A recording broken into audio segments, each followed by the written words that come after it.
मेरे प्यारे दोस्तों, एक बार फिर से हम हाजिर हुए हैं आपके लिए रेशियो एंड प्रपोर्शन पार्ट 2 लेकर के।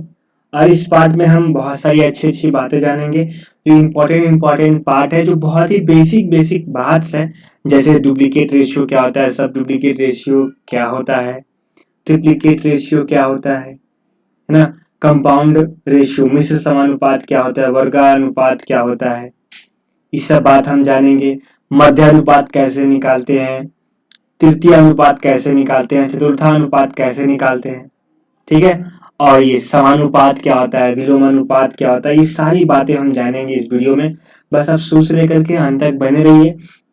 और एग्जाम के पॉइंट ऑफ व्यू से कुछ प्रीवियस ईयर क्वेश्चन भी मैं लाया हूं उस टाइप का जो एग्जाम में पूछता है, ठीक है।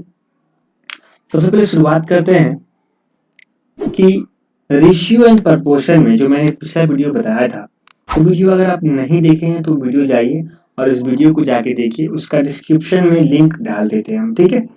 तो सबसे पहले रेशियो कहते हैं हम, जैसे ये ए है और ये बी है, तो ये रेशियो है ना, A:B, A अनुपात B। इसको हमने कहा था कि आप ऐसे भी लिख सकते हैं A/B, ठीक है। एक प्रॉपर्टी बहुत ही प्यारा है इसका, रेशियो का बहुत ही प्यारा प्रॉपर्टी है, इसको ध्यान में रखिएगा। अगर किसी भी रेशियो को, किसी भी अनुपात को किसी भी संख्या से गुना कर दीजिएगा, मान लेंगे अगर इसको हम x से गुना कर देते हैं, इसको भी x से गुना कर देते हैं, तो इसके रेशियो में कोई अंतर नहीं होगा। मतलब वो, इसको हम ऐसे भी लिख सकते हैं AX:BX, कोई दिक्कत नहीं। क्यों? क्योंकि x से x तो कट जाना है, ठीक है ना। तो गुना कर सकते हैं हम किसी भी रेशियो में, लेकिन सेम नंबर से दोनों रेशियो में गुना करना है, ठीक है।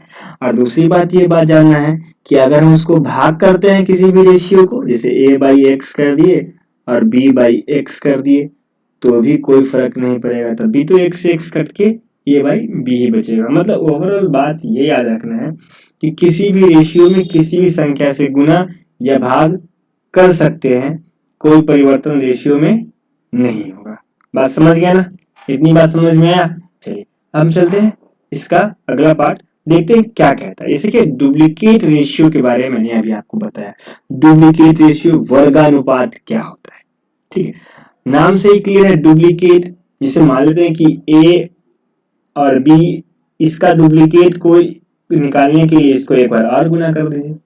A और B अनुपात है, A:B अनुपात है, इसका डुप्लीकेट निकालना है, इसको एक बार और गुना कर दीजिए, मतलब वो हो जाएगा A²B²।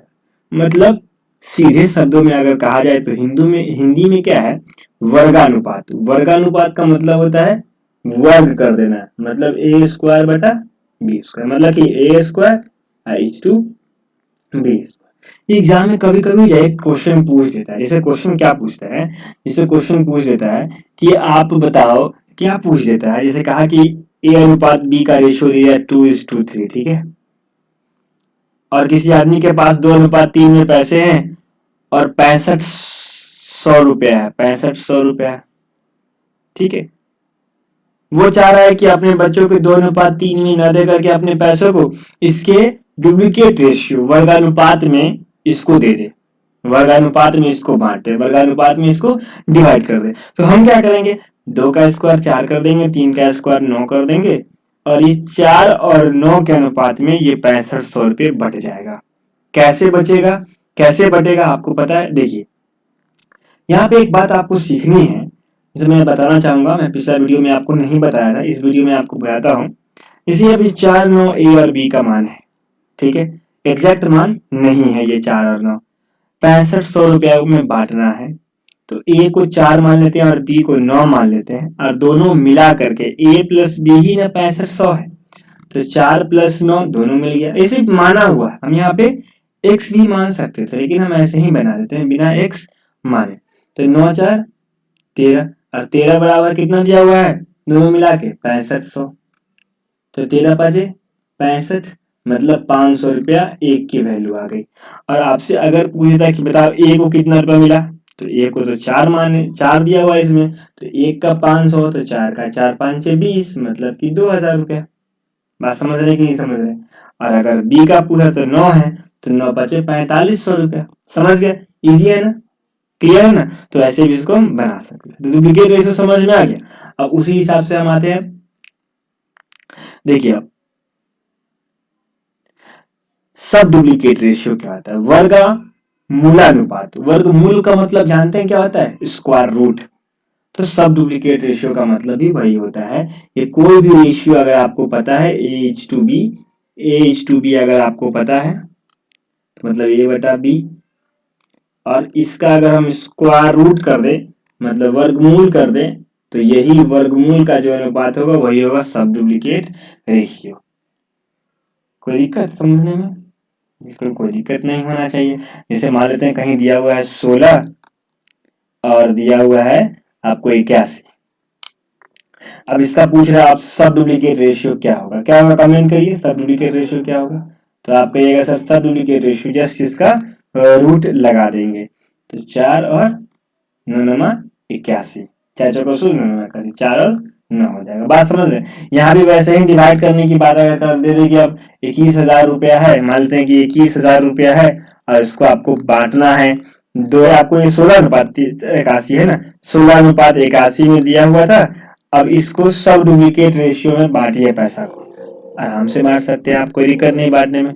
समझ रहे हैं हमारी बात? तो सब डुप्लीकेट रेशियो भी समझ में आ गया होगा। अब चलते हैं हम अगले पार्ट की ओर। डुप्लीकेट रेशियो घनानुपात का मतलब क्या होता है?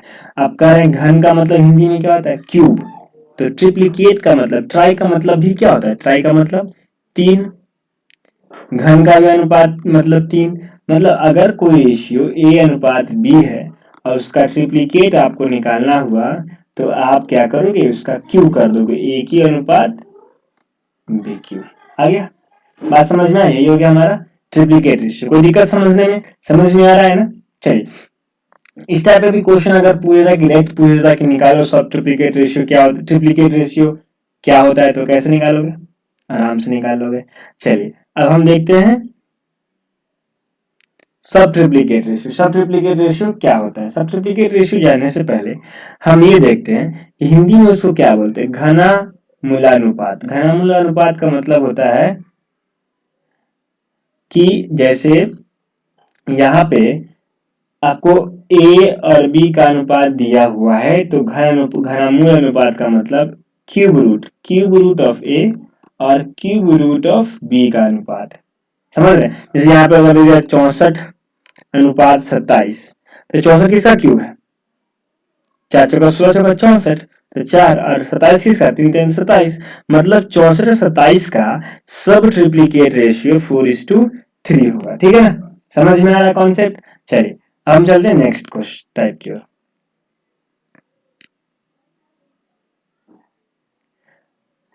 अब एक टॉपिक है जिसमें बच्चे अक्सर फंस जाते हैं, वो है कंपाउंड रेशियो, मिश्र अनुपात।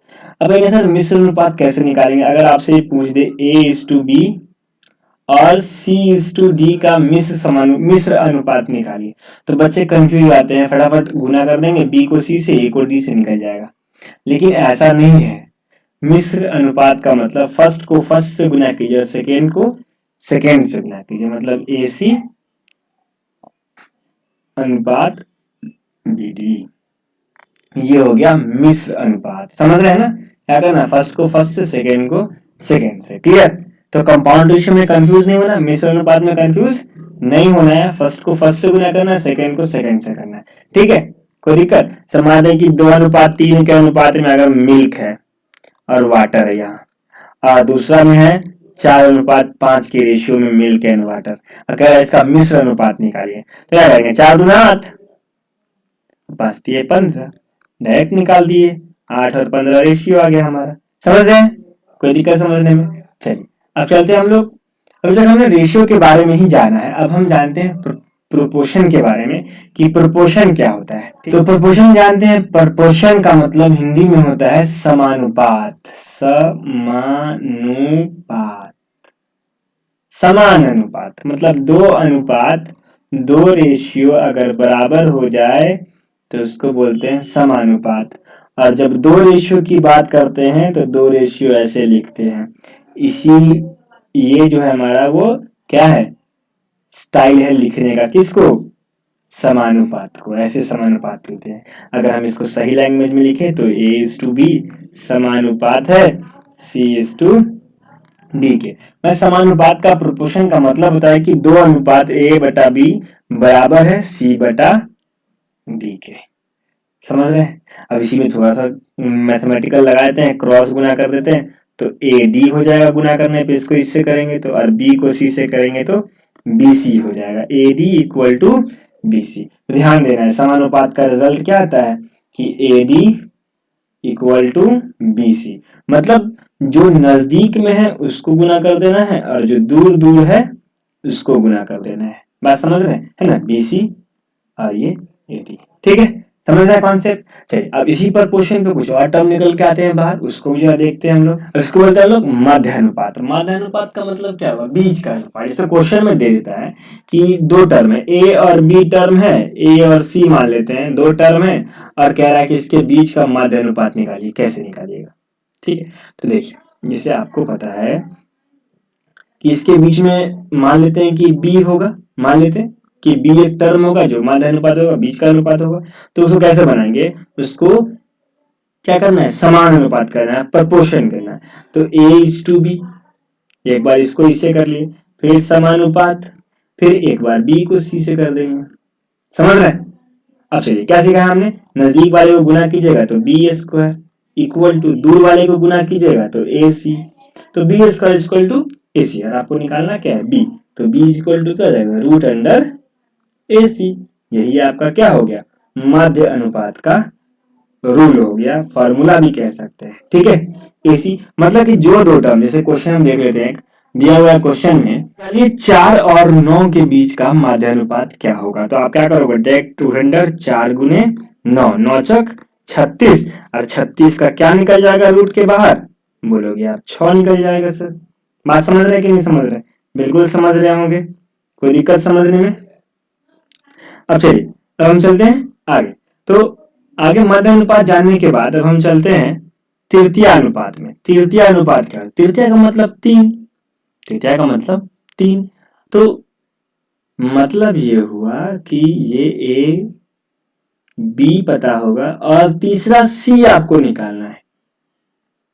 C आपको निकालना, तृतीय का मतलब तीसरा निकालना है, मध्य का मतलब बीच का निकालना था दूसरा नंबर, तृतीय का मतलब तीसरा निकालना है। तो कैसे निकालेंगे? फिर वही A/B और B एक ही को है तो फिर B/C। करना क्या है? आपको C निकालना है तो B² नजदीक वाले को गुना करेंगे अब बराबर फिर दूर वाले को। तो अगर हमको C निकालना होगा तो B² बटा A, यहाँ पे गुना में इधर आएगा तो नीचे हो जाएगा। तो C इक्वल टू क्या हो जाएगा हमारा? B²/A। इसका मतलब तृतीय अनुपात का यही फॉर्मूला हुआ। जैसे मान लेते हैं क्वेश्चन अगर दिया हो आपको कि आप 3 और 4 का तृतीय अनुपात निकालिए, तो क्या करोगे? यहाँ पे A ये हो जाएगा और B ये हो जाएगा। ठीक है, तो B का मतलब 4 चौका 16 बटा A का मतलब 3, तो 16/3 आपका यही हो जाएगा क्या? तृतीय अनुपात। समझ रहे हैं हमारी बात? चलिए हम चलते हैं आगे। कह रहा है चतुर्थानुपात। चतुर्थानुपात क्या होता है? चतुर्थानुपात जानने से पहले हम जानेंगे नाम क्या है? चतुर्थ मतलब चौथा। तो A पता होगा, B पता होगा और C भी पता होगा, लेकिन D नहीं पता होगा। ये D नहीं पता होगा। कैसे निकालेंगे इसको? BC और AD करेंगे तो BC बराबर AD। आपको D नहीं पता तो D इक्वल टू क्या हो जाएगा? BC/A। यही आपका फॉर्मूला हो गया, BC/A। समझ रहे? अब आपके पास 3 टर्म आ जाएंगे। इसे देखिए, आपके पास 3 टर्म हुए क्या? मान लीजिए क्या कहता है कि 9, 17 और 27, इसका आप निकाल दो चतुर्थ अनुपात, फोर्थ प्रोपोर्शनल। कैसे निकालेंगे? आप लोगों को हिंदी पता है ना? चतुर्थानुपात मतलब fourth proportional, third proportional, second proportional, मध्य अनुपात का मतलब। ठीक है, तो यहाँ पे क्या हो जाएगा? BC, BA ये हो जाएगा, B ये हो जाएगा और C ये हो जाएगा। तो BC का मतलब क्या हो गया? 17 गुने 27 बटा A कितना? 9, 9 तिहाई 27, 17 तिहाई 51 आ जाएगा आपका 51 आंसर। समझ रहे हैं हमारी बात? चलिए कितना आसानी से बन गया। तो चलिए अब हम चलते हैं आगे। समानुपात। समानुपात जैसे एक समानुपात होता है जिसको हम लोग बोलते हैं directly proportional. Directly proportional directly proportional क्या होता है, विलोम अनुपात मतलब इनवर्सली प्रोपोर्शनल क्या होता है। ठीक है, अब देखिए जैसे कोई नंबर है आपके सामने, ये हो गया आपको a बराबर के बी, ये a बराबर के बी, a बराबर के बी का मतलब यहाँ के क्या है, कांस्टेंट है, रुका हुआ है, कांस्टेंट है। अगर यहाँ पे b बढ़ रहा है तो a भी बढ़ेगा, अगर b घट रहा है a भी घटेगा, मतलब एक के बढ़ने से दूसरा बढ़ रहा है, एक के घटने से दूसरा भी घट रहा है, इसका ये मतलब हुआ कि डायरेक्टली प्रोपोर्शनल है। इसको हम लोग ऐसे लिखते हैं, a directly proportional to b। ठीक है, अब कभी कभी ऐसा लिखा रहेगा तो इसको ऐसे लिख लेंगे, a इक्वल टू के बी, और k क्या है, कांस्टेंट है, समझ रहे। अविलोम अनुपात का मतलब होता है a इज इक्वल टू, अगर आपको दिक्कत हो रहा तो हम इसको पहले आप लिख लीजिए और फिर हम इसको भी मिटा देते हैं कि यहाँ पे थोड़ी जगह कम है, तो a इज इक्वल टू हो जाएगा k बाई बी, के बाई बी। अब k बाई बी का मतलब हो गया, यहाँ पे देख रहे हैं कि b अगर बढ़ता है तो a कम जाएगा क्योंकि b तो नीचे है, और b अगर कमता है तो a बढ़ जाएगा, मतलब एक के कमने से एक बढ़ रहा है और एक के बढ़ने से एक कम रहा है। इसका यह मतलब हुआ कि इनवर्सली उल्टा हो रहा है। तो इसको हम लोग कैसे लिख सकते हैं, इसको हम लिखेंगे a inversely proportional to 1 by b। Clear है, समझ में आ रहा है ना। तो ये सब कॉन्सेप्ट था, जरूरी बातें थी। अभी मैंने आपको कोई भी क्वेश्चन वगैरह नहीं बताया, लेकिन इसमें बहुत सारी बातें मैंने आपको सिखा दी, समझा दी। इसमें आपको नया कोई भी चीज सीखने की जरूरत नहीं है। अब कुछ करते हैं क्वेश्चंस कैसे होते हैं, वो क्वेश्चन नंबर 1 देखते हैं। कह रहा है कि 4:16 समानुपात है 7 के, और ये वाट मतलब डी की जगह पे आपको निकालना है, तो आप आराम से निकाल सकते हैं। इसको इससे गुना करेंगे, 16 गुने 7, ये निकालना है तो बचा ये, तो जो बच गया उससे भाग कर देंगे, 4 चौका 16, 7 चौक 28, यहाँ पे कितना आ जाएगा, 28। समझ रहे हैं हमारी बात। तो ये इजी मेथड हुआ। अब हम अगला क्वेश्चन देखें। अब अगला क्वेश्चन कहता है x और 48 एक क्रमगत अनुपात है, तो x का मान क्या होगा, ये कह रहा है क्रमगत अनुपात। तो वही इसी में माध्य अनुपात की जगह पे निकालना है, तो 12:x, देख रहे हैं थोड़ा सा हम समझाने की कोशिश कर रहे हैं आपको, x अनुपात 48, ये क्रमगत अनुपात हो गया।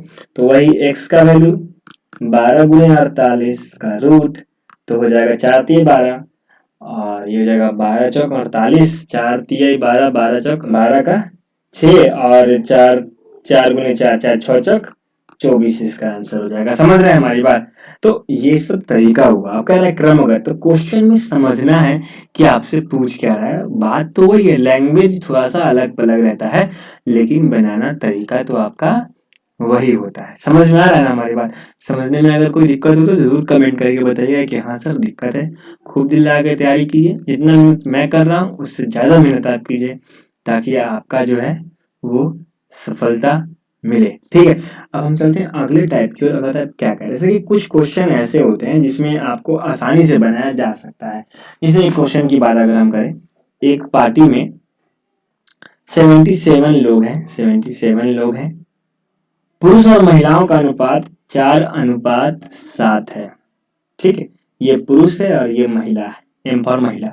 पार्टी में कुल कितनी महिलाएं हैं, तो 7 की वैल्यू आपको निकालनी है। तो अब कुल आपको कितना पता है, 77। अभी ध्यान दीजिए मैंने आपको क्या सिखाया, रेशियो भी तो कुल कर सकते हैं, 7 4 11 अनुपात में 11 ना, तो 7 4 11 अनुपात में, और ये 11 किसके बराबर दिया हुआ है, 77 के बराबर दिया हुआ है।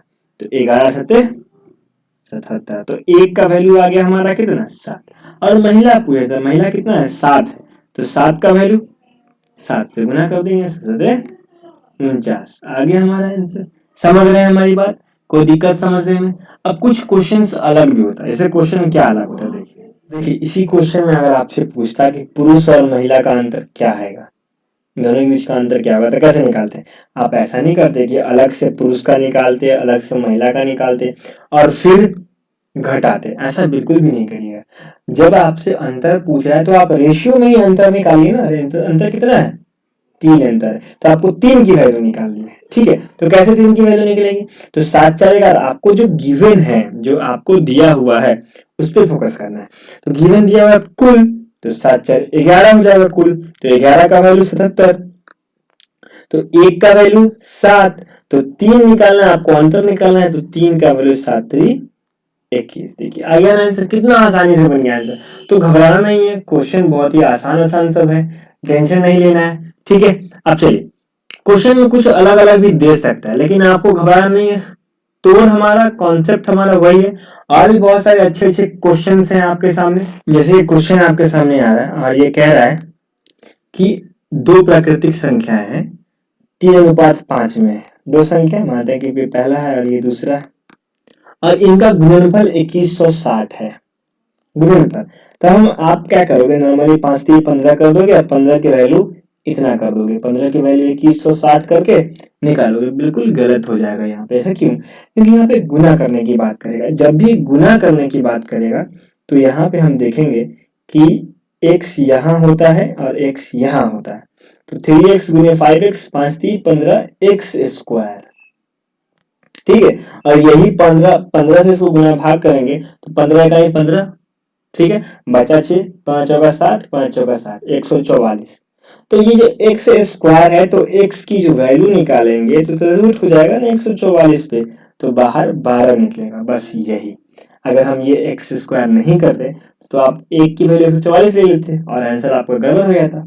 अभी यहाँ पे x की वैल्यू कितनी आ गई, एक की वैल्यू कितनी आ गई, 12 आ गई। तो आपसे पूछे छोटी संख्या है तो 3x है, तो 12 36 आपका आंसर हो जाएगा। समझ में आ रहा है ना? तो थोड़ा थोड़ा गलती नहीं करना है और उसको अच्छे से बनाना है। तो इस वीडियो में इतना ही, फिर मिलेंगे हम लोग नेक्स्ट वीडियो में और भी दमदार और थोड़ा सा और इंटरेस्टिंग क्वेश्चन और भी क्वेश्चन सब लेकर के आएंगे। एक बात का ध्यान दीजिएगा कि आरआरबी एनटीपीसी की फुल पैकेज में आपके लिए लेके आया हूं, इसमें कोई दिक्कत नहीं होगा।